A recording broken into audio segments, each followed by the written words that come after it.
Chapter 5 Entertainment Lawyers. At some point, when your project starts to take off, you may need a lawyer to help you understand some of the contracts that may be coming your way. You don't really need a lawyer, and any information that you seek is an internet search away. But if you have access to a good entertainment lawyer, then I'd recommend keeping one on speed dial. You better hope you have some sort of understanding with the lawyer also. Some lawyers will turn the clock on and charge you for every minute that you speak with them. Be very careful not to retain a lawyer's services until you can afford it or it seems absolutely necessary. Some lawyers may talk with you for hours while you're oblivious that their rate clock is on. Everyone is in the game to make money, just like you. And if you think a lawyer is giving you free information, either you're very lucky or you better think twice. I was fortunate to know several entertainment lawyers that previously worked with my uncles. This is another reason why you never burn bridges and try to keep as many open relationships as possible. You may not be thinking this far ahead, but the people who you are doing business with now, your children may have to do business with them also. There are lots of people on the outside of the music business, but the inner circles of lawyers, label reps, agents, managers, etc. is a very small circle of folks. You do not want to burn any bridges with anyone in the industry. If you're doing bad business, word may get around fast and people may not want to work with you. The entertainment business is all about relationships. Being a manager, another thing I had to learn the hard way was, do not introduce your artist to your lawyer. If you are an artist, it may be in your best interest to hire your own lawyer. If you're an artist with a manager or an artist signed to a label, it's not in your best interest to use the same lawyer your manager is using or your label is using. This is called a conflict of interest. Do as much research as possible on the term and be sure to stay clear of conflicts of interest. Your only interest is to win. If 3 people are all fighting to win, someone will have to be the loser, and most lawyers are happy to take the silver medal, if you know what I mean. In a perfect world, your lawyer will work for you and work for your artists and vice versa, and you will all work together with loyalty and harmony until the end of the business agreement. Realistically, things don't usually work out that way. It's a cutthroat business where there are often more losers than winners. You want to stay on the winning side, and one way to do that is to have your own lawyer that is protecting your interests and your interests only. Remember, this business is all about you winning, and I say that with all due respect to your business partners. One of the biggest mistakes I made was introducing my artist to my lawyer. Once I introduced my client to my lawyer, it marked the beginning of the end for my first artist management project, and I'll tell you why.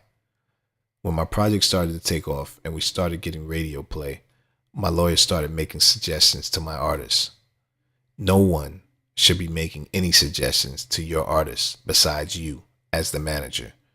Your lawyer should make suggestions to you on your behalf, but they should never be making suggestions to your client. This is called tortious interference, also known as intentional interference with contractual relations. Tortious interference is when 2 people are working together under a contractual obligation, then a third party comes along and damages the business relationship with their actions or by making suggestions which could then alter the perception or thought process of the 2 people who are working together in the contractual agreement. This is a no-no, and that's why you should keep your lawyer far away from your clients. Your artists never need to meet your lawyer. If you are an artist, get your own lawyer. It may cost you now, but it will save you heartache later when you realize the lawyer your label or manager set you up with is really working in the label or your manager's best interest instead of yours. If you've never watched the movie Blow starring Johnny Depp, you should check it out.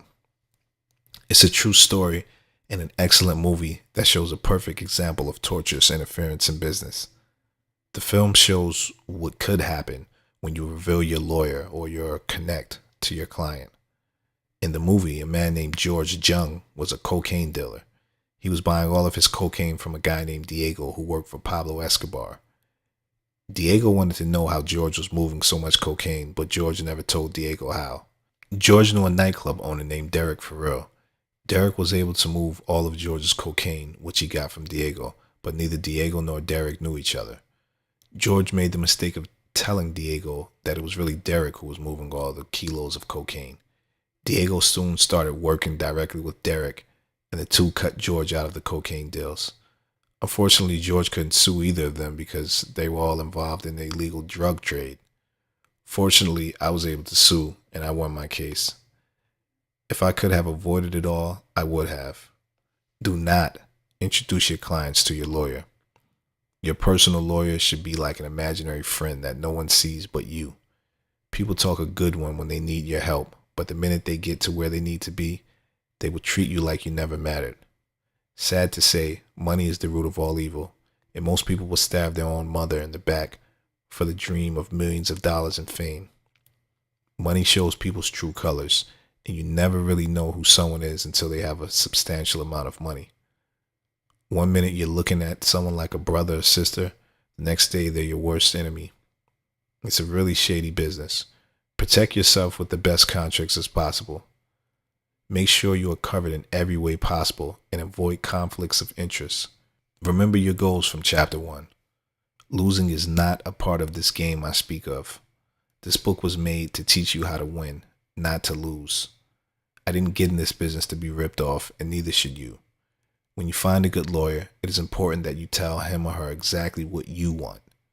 The goal is for you to leave the business deal in the positive, not in the negative. The goal is for you to win and for you to avoid getting ripped off.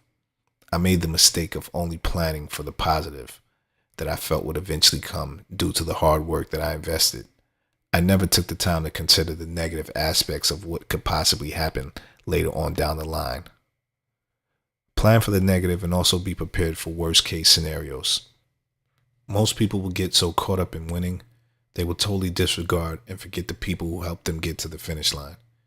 Make sure your contract states what you want out of your deal with your client.